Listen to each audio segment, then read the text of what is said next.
Jordan. এই Michael জর্ডানের সাফল্যের ইতিহাস তোমাদেরকে শোনাবো না, হ্যাঁ, কারণ সাফল্যের ইতিহাস অনেক লম্বা। ও একটা কথা শেয়ার করে রাখি, মাইকেল জর্ডানকে এয়ার জর্ডানও বলা হয়। এবং এয়ার জর্ডান কেন বলা হয়? এয়ার জর্ডান বলা হয় বাস্কেটবল খেলায় তো আসলে লাফ দিতে হয়, লাফ দিয়ে বলটাকে নেটে ফেলতে হয়। তো এয়ার জর্ডান বা মাইকেল জর্ডান আসল নাম, মাইকেল জর্ডান এত ভালো লাফ দিতে পারতো, লাফ দিয়ে এতটাই শূন্যে ভাসতে পারতো যে মনে হইতো মাধ্যাকর্ষণ শক্তি ওখানে কাজ করতেছে না, এরকমটা মনে হইতো, ফিল হইতো যে এতক্ষণ শূন্যে ভেসে থাকতে পারতো। অনেক জোরে লাফ দিত তো অনেক উপরে উঠে যাইতো, নামতেও সময় লাগতো, তো মনে হইতো সে শূন্যে ভাসতেছে, এবং শূন্যে ভাসাকালীন সময় কিন্তু তাকে বলটা নেটে ফেলতে হতো। ঠিক আছে, সো তাকে বলা হয়তো এয়ার জর্ডান। এবং এই তার সম্মানে, তার তার জন্য পায়ের জুতা বানাইতে হচ্ছে নাইকি। নাইকির নাম শুনছো না? একটা বিখ্যাত মার্কিন স্পোর্টস ব্র্যান্ড। তো নাইকি তাদের একটা সিরিজের নামই দেয় হচ্ছে এয়ার জর্ডান। তোমরা কি এয়ার জর্ডান জুতা দেখছো? হ্যাঁ, অনেক মার্কেটে কিন্তু পাওয়া যায়, অনেক ডুপ্লিকেট মাস্টার কপি পাওয়া যায়।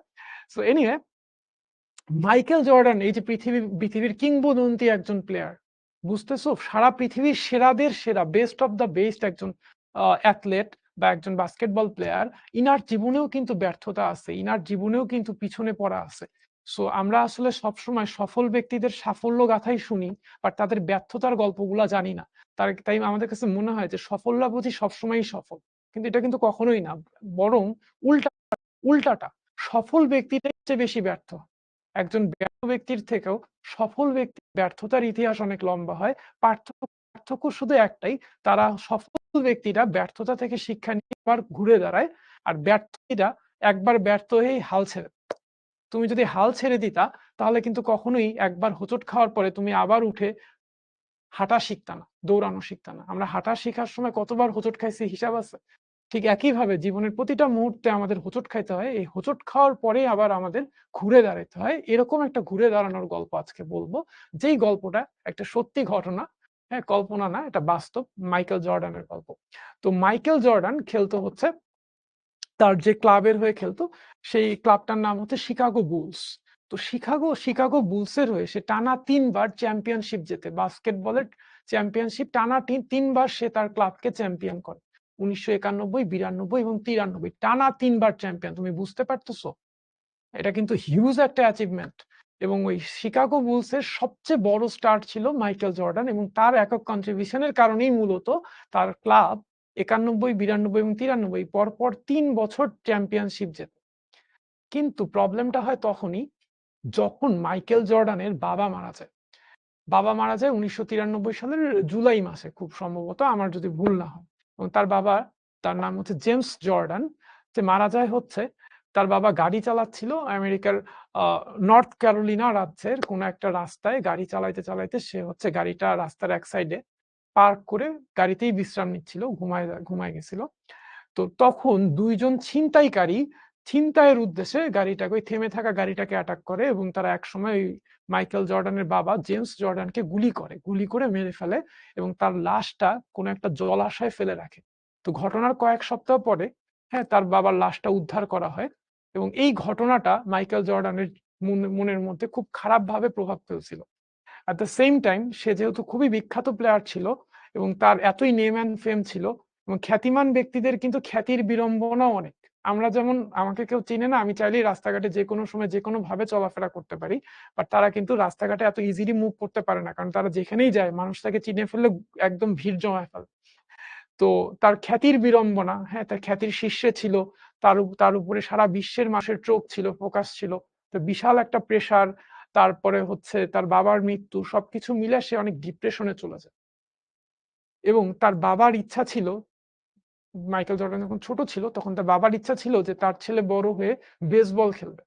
মাইকেল জর্ডান তার বাবার মৃত্যুর পরে সিদ্ধান্ত নেয় সে আর বাস্কেটবল খেলবে না, সে বাস্কেটবল থেকে অবসর ঘোষণা করে, এবং সে বেসবল খেলতে ছোট একটা ক্লাবে জয়েন করে। সে বেসবলের মাঠেও প্রচন্ড পরিশ্রম করে, বাট বাস্কেটবলের যে মাইকেল জর্ডান, সে যখন বেসবল খেলতে যায়, সে তো আর বেসবলের মাইকেল জর্ডান হইতে পারে না।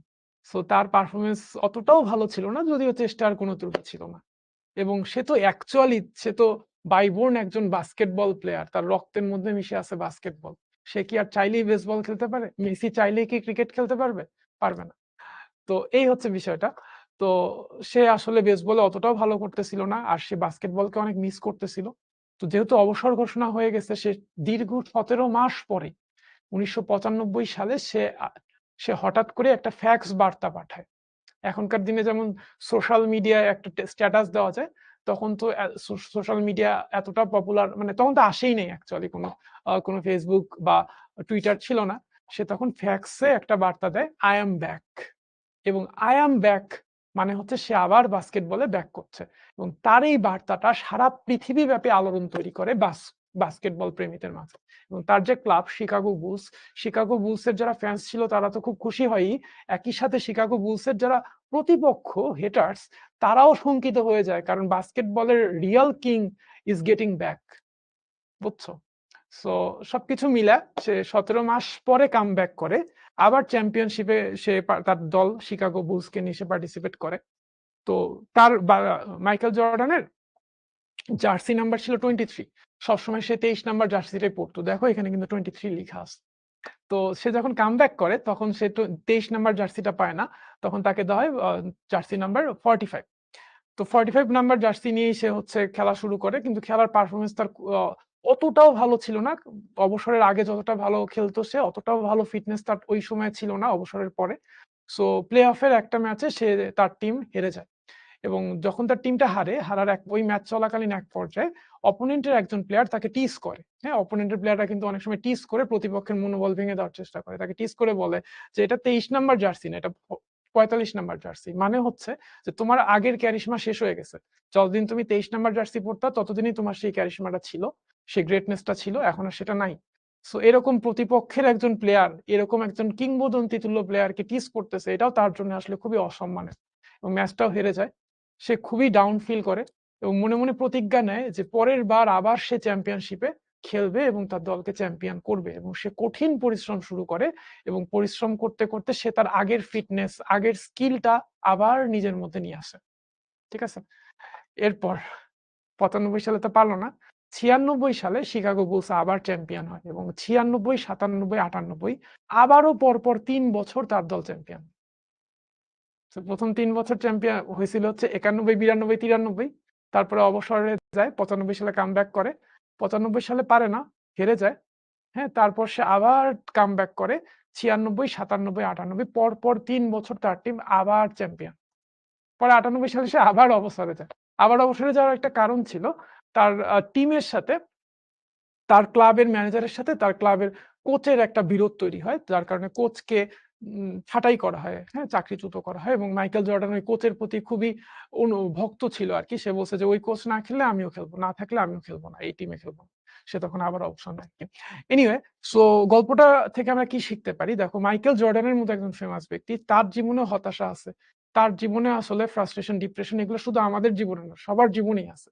কিন্তু সফল ব্যক্তিরা এই ফ্রাস্ট্রেশনটাকে ডিল করে আবার কামব্যাক করতে পারে, আবার নতুন উদ্যমে কামব্যাক করতে পারে, অথবা তারা যখন কামব্যাক করে তারা তখন আগের থেকেও বেশি ভয়ঙ্কর হয়ে যায়। সো আমরাও আমাদের লাইফে অনেক সময় খারাপ সিচুয়েশন আসতে পারে, অনেকে আসছে, অনেকের সামনে আসবে, কোনো না কোনো সিচুয়েশন আসবেই যেটা হয়তো আমাদের মনোপুত হবে না। বাট ওই সিচুয়েশনটা আমাদের ডিল করা শিখতে হবে এবং ওই সিচুয়েশনটা যাতে আমাদেরকে পরবর্তীতে ওই সিচুয়েশনটা কামব্যাক করে যাতে আমরা আবার ফিরে আসতে পারি। ঠিক আছে? একটা কথা আছে যে কোনো পেইন যদি তোমাকে মেরে না ফেলে তাহলে সেই পেইনটা তোমাকে আরো বেশি স্ট্রং করবে। হ্যাঁ, আরো বেশি স্ট্রং করবে। ঠিক আছে? সো পেইন খারাপ জিনিস না, পেইন থেকে গেইন। সো আমরা সবসময় মনে রাখবো যে ব্যর্থতাই আসলে সাফল্যের মূলে। প্রত্যেক সফল ব্যক্তি ব্যর্থ হয় এবং সফল ব্যক্তিদের ব্যর্থতার ইতিহাসও অনেক। ঠিক আছে? টমাস আলভা এডিসন কতবার ব্যর্থ হয়ে সে একেকটা আবিষ্কার করত, তাই না? আর আমরা 1-2 বার ব্যর্থ হইলে আসলে হাল ছেড়ে দিই। এমনটা করা যাবে না। ঠিক আছে? ওকে, তাহলে ক্লাসটা শেষ করব মাইকেল জর্ডানের একটা ফেমাস উক্তি দিয়ে। উক্তিটা হচ্ছে, "I have failed over and over and over again in my life." আমি জীবনে বারবার ব্যর্থ হইছি, and that is why I succeed, এবং এই কারণেই আমি সফল হইছি। সে প্রত্যেকটা ব্যর্থতা থেকে শিক্ষা নিছে এবং তারপর সেই শিক্ষাটা তার সাফল্যের কাজে ইউজ করছে। ঠিক আছে? আজকে